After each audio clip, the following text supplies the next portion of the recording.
पता है, कभी कभी किसी कहानी का सबसे जरूरी हिस्सा वो होता है जो हमें दिखाई ही नहीं देता, जो जमीन के ठीक नीचे छिपा होता है। आज हम उसी छिपी हुई दुनिया की कहानी जानेंगे, यानी जड़ों की कहानी। तो ये कहानी शुरू होती है अब्दुल से। वो छुट्टियों में अपने अब्बू के बगीचे में मदद कर रहा था। काम तो बड़ा सिंपल था, बस सूखी घास फूस हटानी थी। पर उसे एक बात बड़ी अजीब लगी। घास का एक छोटा सा तिनका भी अपनी जगह से हिलने का नाम नहीं ले रहा था। और बस यहीं से एक सवाल दिमाग में आता है ना, कि भाई एक जरा से पौधे में आखिर इतनी ताकत आती कहाँ से है। अब्दुल भी यही सोच रहा था। और पता है, इसी सवाल का जवाब हमें एक बहुत बड़े राज तक ले जाएगा। अब देखिए, अब्दुल ने एक और चीज नोट की। मटर के पौधे को सहारा देने के लिए जो लकड़ी लगाई थी, वो तो एक झटके में बाहर आ गई। लेकिन वो छोटी सी घास टस से मस नहीं हुई। मतलब एक ही मिट्टी में एक चीज इतनी आसानी से निकल गई और दूसरी इतनी मजबूत। ऐसा क्यों? तो बस इस पहेली को सुलझाने के लिए अब्दुल ने फैसला किया कि अब तो जमीन के नीचे झांकना ही पड़ेगा। और जब अब्दुल ने आखिरकार उस घास को खोदकर निकाला ना, तो वो सच में हैरान रह गया। ऊपर से तो वो बस एक छोटा सा पौधा दिख रहा था, पर जमीन के नीचे तो भाई एक पूरी अलग ही दुनिया थी। उसने क्या देखा कि घास की जड़ें एक जाल की तरह चारों तरफ फैली हुई थीं, और वो पौधे के ऊपरी हिस्से से कई कई गुना ज्यादा बड़ी थी। मतलब सारी की सारी ताकत असल में तो नीचे ही छिपी हुई थी। तो इस खोज से एक बात साफ हो गई। जड़ों के दो मेन काम होते हैं। पहला, पौधे को मिट्टी में एक एंकर की तरह, मतलब लंगर की तरह कस के पकड़ कर रखना। और दूसरा, उसे जिंदा रखने के लिए पानी और जरूरी न्यूट्रिएंट सोखना। चलिए अब एक छोटे से घास के तिनके से आगे बढ़ते हैं और देखते हैं एक बड़े विशाल पेड़ की ताकत को। हुआ यूं कि एक दिन जोर की आंधी आई, साथ में तेज बारिश। आंगन में जो नीम का पेड़ था ना, उसकी एक टहनी तो टूटकर गिर गई, लेकिन इतनी तेज हवा के बाद भी पूरा का पूरा पेड़ अपनी जगह पर डटा रहा। अब सवाल यह है कि इतना बड़ा पेड़ गिरा क्यों नहीं? जवाब बिल्कुल वही था जो हमने घास के तिनके में देखा था।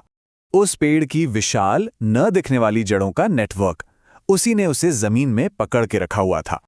और फिर एक और सवाल दिमाग में आया, अरे इसको पानी कहाँ से मिलता है?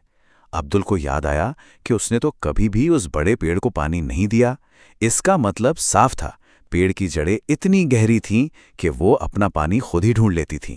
बगीचे के छोटे छोटे पौधों की तरह उन्हें किसी के पानी देने की जरूरत नहीं थी। लेकिन रुकिए, क्या जड़ें हमेशा जमीन के नीचे ही जाती हैं? नहीं, कभी कभी तो ये ऐसे हैरान करने वाले रूप ले लेती हैं कि देखकर यकीन नहीं होता। बरगद के पेड़ का ही उदाहरण ले लीजिए। वो जो लंबी लंबी शाखाएं लटकती हुई दिखती हैं ना, वो असल में शाखाएं हैं ही नहीं, वो तो जड़ें हैं। ये टहनियों से निकलकर सीधे नीचे जमीन तक आती हैं और पेड़ के लिए पिलर यानी खंभों का काम करती हैं। अब्दुल ने एक और कमाल की चीज देखी। उसके स्कूल की दीवार में एक दरार थी और उस दरार से एक पौधा उग रहा था। सोचिए, उसकी जड़ों ने कंक्रीट के अंदर भी अपनी जगह बना ली थी। अब इसे देखकर तो दिमाग में कई सवाल आ गए। भाई, इसकी जड़ें कितनी गहरी गई होंगी और इसे पानी कहाँ से मिल रहा होगा? और सबसे बड़ी बात, उस दीवार का क्या होगा? ये सवाल हमें सोचने पर मजबूर करते हैं कि जड़ों में आखिर कितनी ताकत होती है।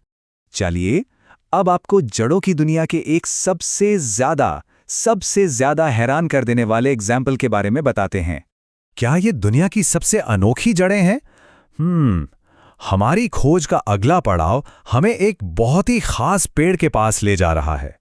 तो मिलिए डेजर्ट ओक से।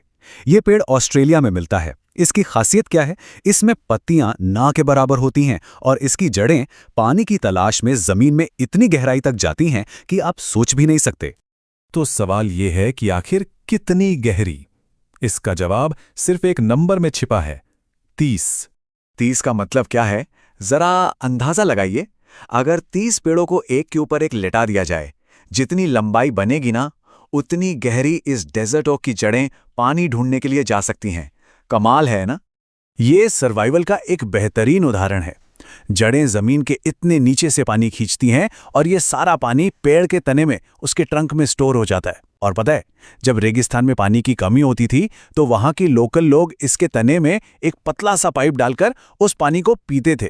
तो देखिए, चाहे वो रेगिस्तान का डेजर्ट ओक हो या दीवार की दरार से निकला वो छोटा सा पौधा, कहानी एक ही है। जिंदगी अपना रास्ता बना ही लेती है। इनकी जड़ें हमें याद दिलाती हैं कि हर हाल में टिके रहने और आगे बढ़ने की ताकत हम सब में कहीं ना कहीं छिपी होती है।